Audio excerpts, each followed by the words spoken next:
Hello and welcome back to Casey Urban Farm. For those of you that are new here, my name is Christina and today I'm in my kitchen getting ready for St. Patrick's Day. It is Thursday, March 17th, and it's not only St. Patrick's Day, it is also my oldest son Daniel's birthday. He is 28 years today.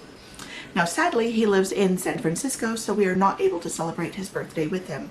But in tradition we are making no-bake cookies, which we have been doing for 28 years since the day that he was born. And I'm also cooking corned beef and cabbage.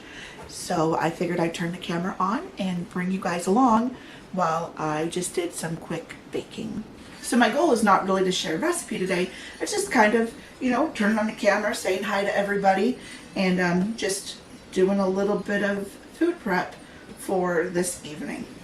So I'd be interested in hearing what traditions everybody does for St. Patrick's Day in the comments down below. And I always enjoy seeing what other families do that's the same as what we do, or maybe something different. And sometimes I get really cool ideas and we incorporate new things into our family traditions. Because I'm not married to any one tradition. I mean, obviously I have ones I grew up with that we pretty much always do, but over the years with the changing of family dynamics and eating habits, from a lot of meat eaters to vegetarian or veganism, and just having other people married into the family or brought in through partnership. And so new traditions start to come in, and so it's always interesting to see, what new traditions others are doing. So that was a half cup butter, and it doesn't have to be soft or anything. I just stick it right in, and it's 1 3/4 cup granulated sugar. Let's take my sugar spoon out. And it just all goes into the saucepan because I'm going to heat it up on the stove. And then with no-bake cookies, you then, either plop them into like a cookie form on a cookie sheet, or like today, I'm putting them into little baking cups because we're actually going to go give a couple of them to my son's coworker. And then they just set up, no baking required. Now the name can be kind of deceptive because saying no bake, a lot of people think that means there's no cooking involved at all. And there is cooking because you have to do all this on a stovetop. But not having to have like flour or baking powder or any of that in it, and baking time, it's still just an easy cookie to make. And it can be made vegan, it can be made gluten-free, because you can do gluten-free oats, which I'm not doing today.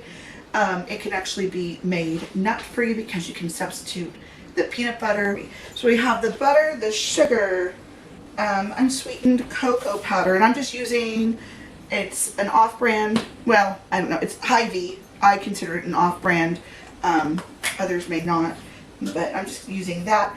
I prefer, I believe it's Hershey's. I can't remember. I have a name. I think it is Hershey's. I know the container, but I'm out of it. So I had this one in the pantry, and I'm just going to use that instead. And it calls for 1/3 of a cup.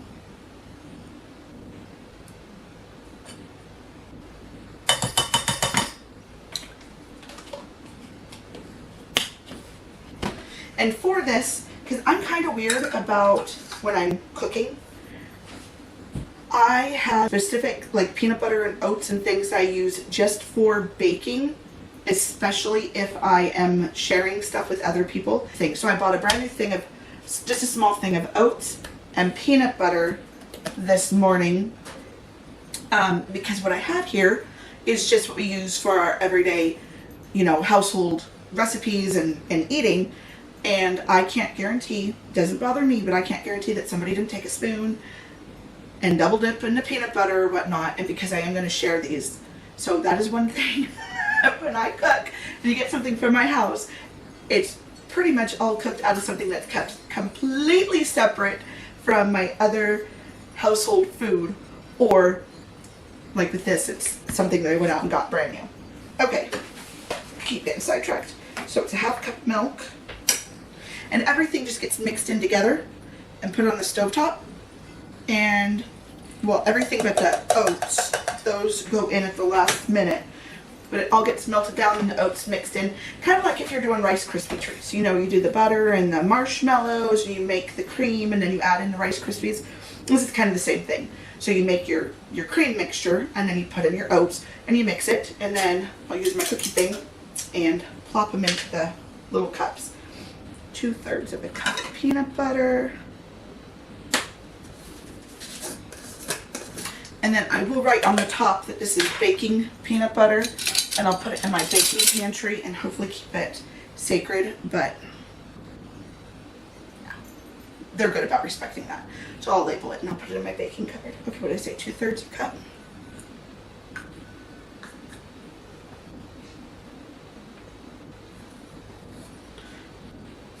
Now the weather has been so wonky here in southern Missouri with cold and hot, cold and hot. And then today, when I got, you know, food in the oven that has to bake for several hours, it decides to be 80 degrees outside. But, you know, that's life. And we do not have central air conditioner in the house, so we use window units and fans, and then open up the windows. But when I'm filming, that's a lot of background noise, and so that doesn't really work so well. So now, this is where I'll probably speed it up or just jump forward because I've got to do this on the stovetop real quick. Okay, that took less than 5 minutes to heat it up. Just a real liquidy substance, consistency. Now it takes 3 cups of oats. And quick oats is what is recommended, not the like the instant oats or quick oats, not your baking oats, not your slow cook oats. Because the idea is we're not baking this, we're just putting it together real quick like this. And then mix it. Now there's other variations that you can do with this. Like you can form little balls and then roll it in powdered sugar. You can form little balls and sprinkle it with cinnamon. You know, there's all kinds of ways that you can form your, you know, do your cookie forms. And now in honor of St. Patty's Day, I do a little bit of food coloring in it. And it's not like visible green, like really, really visible, but because I try not to put too much green, because I don't want to dye my mouth green. So use a little bit of a green tint against that brown of the oats and the peanut butter and the cocoa. For some, it may even make it look a little unappetizing. But for me, it's tradition. I love it. So there's that, and then I have green sprinkles. Do I have any on there? I do. I'm just gonna have to fix that with a knife real quick.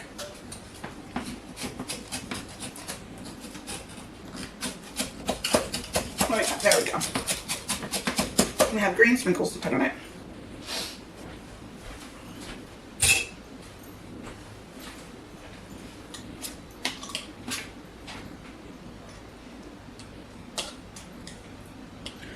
Usually you try and form the cookies while they're still, or the balls, or, you know, scoop them out on your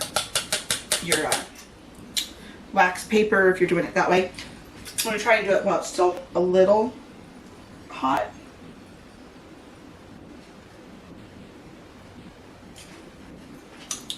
So that they have time to set up in the correct area. Otherwise it will start to set up in your pan, and it is a little bit hard to scoop them out. And if you've never used one of these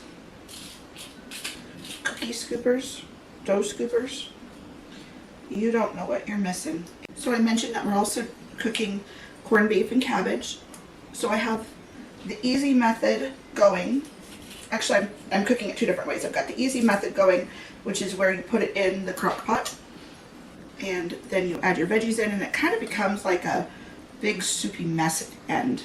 And then I'll make some mashed potatoes and we'll scoop it over the mashed potatoes. So it's like a corned beef veggie gravy that goes on the mashed potatoes. And the other way that I make it is I take the corned beef and I rinse it off and dry it, and I pat it with brown sugar and put it in a baking dish, and then I pour a Guinness all around the bottom of it and bake it for about 2.5 or 3 hours. Okay, now for those of you that do eat sugar, like granulated sugar, and actually you can do this with other sweeteners too, but it works really well with granulated sugar. So you can take granulated sugar and you mix your coloring in it, and you can spread it out on wax paper on a baking dish, and you can, at very low heat, almost like you're dehydrating it, and you can make your own colored like cookie toppers, cookie sprinkles. Gosh, I couldn't think of what it was. Very, very simple. And so you can control what coloring you put in it and what sweetener you have. I'll set these down here to go back out to the pantry into the baking stuff. That's done.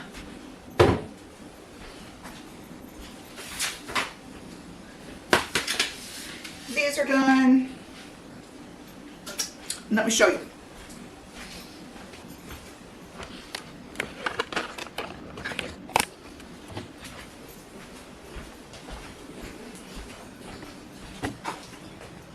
Okay, and I recognize they are not probably the most appetizing looking.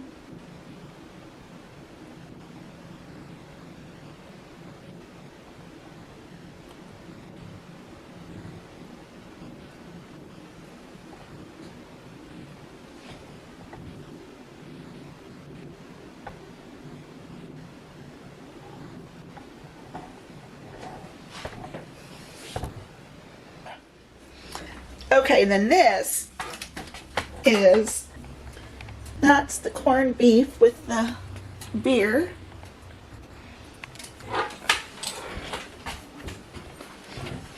And then this is the one in, in the crock pot with, it just keeps steaming, with the seasonings.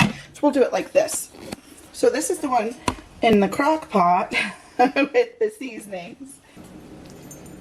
So thank you so much for just hanging out with me today for a little bit on St. Patrick's Day while I do some of my food prep for our family meal. I'll put the recipe that I used down in the description below, along with substitutes that you can do if you want to make it if you want to make it vegan or gluten-free. In the comments, tell me what some of your traditions are. As always, be safe and have a good day.